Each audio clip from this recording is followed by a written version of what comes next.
ओम सभी को नमस्ते जी। इस यज्ञ परिचय श्रृंखला में ये तीसरी श्रृंखला है। आज हम यज्ञ के प्रारंभिक मंत्रों आचमन मंत्र पर विचार करेंगे। यह यज्ञ अग्निहोत्र प्रत्येक मनुष्य का नित्य कर्म है, अनिवार्य कर्म है। जैसा स्नान शौच आदि अनिवार्य, वैसा ही प्रत्येक व्यक्ति को ईश्वर आज्ञा के अनुसार प्रातः एवं सायं संध्या उपासना एवं यज्ञ अर्थात अग्निहोत्र करना अनिवार्य है। और इसमें वेद का प्रमाण भी है। वेद आज्ञा भी देता है। अथर्ववेद में आया, सायं सायं गृहपतिर्नो अग्निः प्रातः प्रातः सौमनश्चदातः। प्रातः प्रातः गृहपतिर्नो अग्निः सायं सायं सौमनश्चदातः।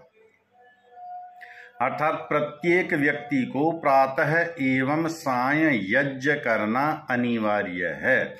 यह हमारा नित्य कर्म है और नित्य कर्म में किसी को छूट नहीं होती। नित्य कर्म ना करने की बहुत अधिक हानि होती है। तो इस यज्ञ को हम प्रतिदिन प्रातः सायं निश्चित रूप से अपने घरों में अवश्य किया करें। अब प्रारंभ करते हैं यज्ञ का प्रारंभ आचमन मंत्रों से। यहाँ पर एक शंका है, प्रश्न है कि जब आचमन किया जाए, कहीं कहीं देखते हैं कि यज्ञ के पूर्व जब हम बैठते हैं आसन पर यज्ञ करने के लिए, तो सर्वप्रथम आचमन किया जाता है। उसके बाद ईश्वर स्तुति प्रार्थनोपासना स्वस्ति वाचन शांतिकरणम के मंत्रों का पाठ किया जाता है। तत्पश्चात यज्ञ प्रारंभ किया जाता है। कहीं कहीं ऐसा भी देखते हैं कि पहले ईश्वर स्तुति प्रार्थना उपासना हो गई, शांतिकरणम हो गया, स्वस्ति वाचन हो गया, अब यज्ञ प्रारंभ हुआ तो यहां आचमन किया। अर्थात ईश्वर स्तुति प्रार्थना उपासना स्वस्ति वाचन और शांतिकरण के मंत्र के पश्चात आचमन हुआ। कहीं कहीं आरंभ में ही आचमन हुआ। इससे बहुत बड़ा कोई सिद्धांत की हानि नहीं होती, कोई त्रुटि नहीं होती। दोनों ही विधियों को ऋषि दयानंद ने मान्यता दी है। और यदि देखा जाए, कुछ विद्वानों का ऐसा भी मत है कि ये ईश्वर स्तुति प्रार्थना उपासना स्वस्ति वाचन शांतिकरणम ये यज्ञांग नहीं है, ये यज्ञ का भाग नहीं है। वो तो ईश्वर की उपासना कर रहे हैं हम आरंभ में। यज्ञ तो यहां से प्रारंभ होता है, आचमन मंत्र से प्रारंभ करते हैं। तो आचमन हम आरंभ में कर लें अथवा आचमन हम ईश्वर स्तुति प्रार्थना उपासना स्वस्ति वाचन शांतिकरण के बाद कर लें, उससे बहुत बड़ी कोई हानि नहीं होने वाली है। दोनों ही विधियों को ऋषि दयानंद ने मान्यता दे रखी है। हम ऋषि के ग्रंथों का अवलोकन करेंगे। संस्कार विधि, ऋग्वेद आदि भाष्य भूमिका, पंचमहायज्ञ विधि, सत्यार्थ प्रकाश, तो दोनों विधियों को ही उन्होंने दोनों प्रकार की ही मान्यता दी है। अब प्रथम आचमन मंत्र है ओम अमृतोपस्तरणमसि स्वाहा। प्रथम मंत्र ओम उस परम पिता परमेश्वर का निज नाम है जो सबकी रक्षा करने वाला है। हे प्रभु, आप सर्व रक्षक हो, आप सबकी रक्षा करने वाले हो। अब आया उपस्तरण, हम कहते हैं जो नीचे हमने आसन बिछाया हुआ है, इसका नाम उपस्तरण है। और ये उपस्तरण कौन है? ये उपस्तरण इस समय ईश्वर ही है। अर्थात भावना हमें ये लेकर चलनी है, भावना ऐसी बनानी है कि नीचे से वह सर्वशक्तिमान ईश्वर हमारी रक्षा कर रहा है। हम अब उसकी गोद में बैठ करके ये क्रिया कर रहे हैं। उसके बाद दूसरा, इसके बाद फिर सीधे हाथ की दाहिनी हथेली में जल लेकर, और इतना जल जो इस हाथ में ये गड्ढा सा है इसमें जल आ जाए। हाथ को जितना हम मोड़ेंगे सकोड़ेंगे उतना जल बिखरता रहेगा। पूरा सीधा हाथ खोलेंगे और इस गड्ढे में जल आ जाएगा, उतना जल लेंगे।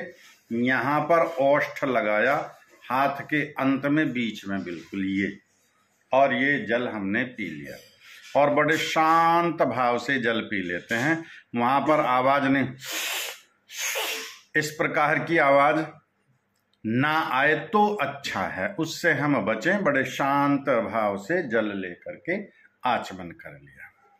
दूसरा आचमन, पुनः हाथ में जल लेकर के और पुनः आचमन करते हैं। ओम अमृता पिधानमसि स्वाहा। ओम सर्वरक्षक परमपिता परमात्मा जो सबकी रक्षा करने वाला है। और अपिधानम, अपिधानम संस्कृत में ढक्कन को कहा जाता है।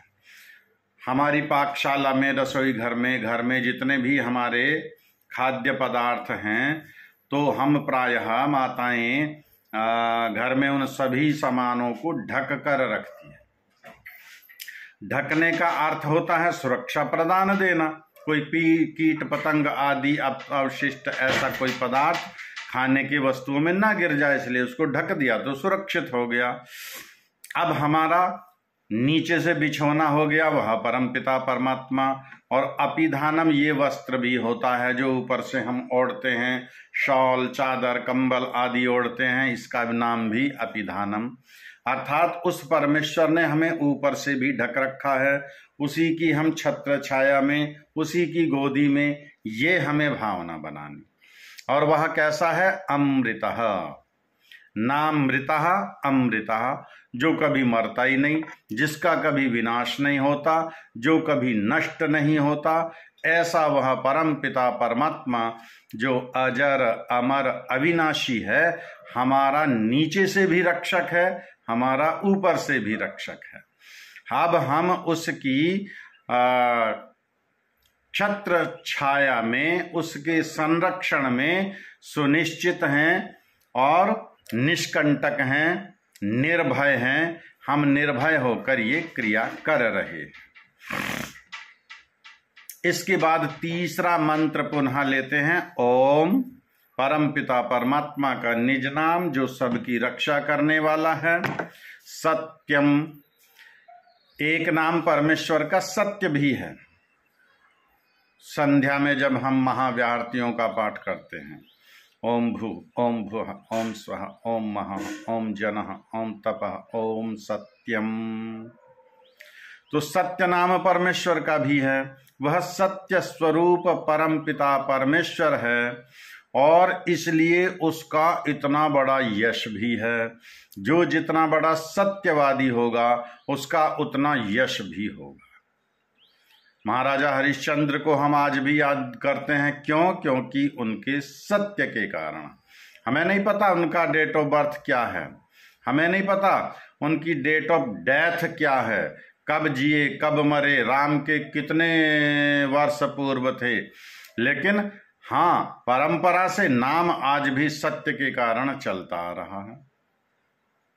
वह परमपिता परमात्मा सबसे बड़ा सत्यवादी, सत्यवक्ता है, इसलिए उसका नाम सदैव चलता रहता है और इसलिए उसका यश भी सबसे बड़ा है। अब उससे मांग रहे हैं हम, श्री मयि श्री श्रेयताम स्वाहा, हमें भी श्री दीजिए, धन दीजिए, संपत्ति दीजिए, वैभव दीजिए, यश दीजिए, क्योंकि मैं भी सत्य का पालन करने जा रहा हूं। मैं भी अब असत्य का पालन नहीं करूंगा, मैं भी सत्य का ही पालन करूंगा। मैं सत्य कहता हूं। तीनों मंत्रों के बाद स्वाहा स्वाहा स्वाहा, अर्थात जैसा अपने वाणी में है वैसा ही अपने आचरण में, वैसा ही अपने व्यवहार में है। आप मेरी रक्षा कर रहे हो, मैं सत्य कहता हूं। आप मेरा बिछोना हो, मैं सत्य कहता हूं। आप मेरा ओढ़ना हो, मैं सत्य कहता हूं। आपका यश सबसे बड़ा है। मैं सत्य कहता हूँ, मैं भी सत्य का पालन करूंगा, मैं सत्य कहता हूँ। मुझे भी धन संपत्ति वैभव ऐश्वर्य यश की अभिलाषा है, मुझे भी दीजिए, मैं सत्य का पालन करने के लिए तत्पर हूँ, तैयार हूँ। इन आचमन मंत्रों के द्वारा हम इस यज्ञ को प्रारंभ करते हैं। तो आचमन मंत्रों का ये संक्षेप में अर्थ हमने समझने का प्रयास किया। कल इसके आगे अंग स्पर्श मंत्रों पर संक्षेप में थोड़ी चर्चा करेंगे। आप सभी का धन्यवाद, सभी को नमस्ते।